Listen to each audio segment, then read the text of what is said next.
I'm glad you mentioned the imposter syndrome. And I love as well how vulnerable and open our viewers are being with their questions. This one has to do with the sense of low personal and professional accomplishment that people in the C-suite often feel. In spite of the numbers, in spite of what the data tells us and the perks and the comp, we feel like we're just not doing enough or succeeding well enough, fast enough, which I suspect is a symptom or could lead to burnout. How do we negotiate that territory so we can climb out of that place and be better, be happier? It's a great question. Thank you so much for whoever offered that. And it is somewhat ironic, right? Because like in some ways you've reached a pinnacle, quote unquote, at least of external markers of success being in the C-suite. And yet there is that very real feeling you're not doing enough, you're not succeeding enough. So I'm going to come back to something that I offered you there at the very end.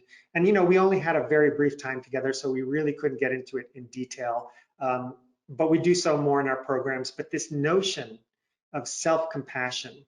So whoever just submitted that question, I'd invite you to consider what a friend or a loved one or a benefactor, someone who really cares about you and wants the best for you, what would they do or say to support you when you had those feelings?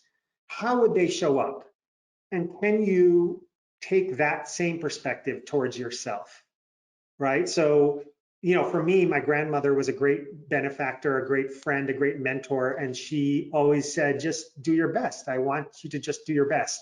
And so I remind myself of that when I take on big challenges, when I have to overcome, if there's a failure. I said, wow, did I do my best? Can I do my best? And can that be enough? And that is enough, because I'll let go of the rest.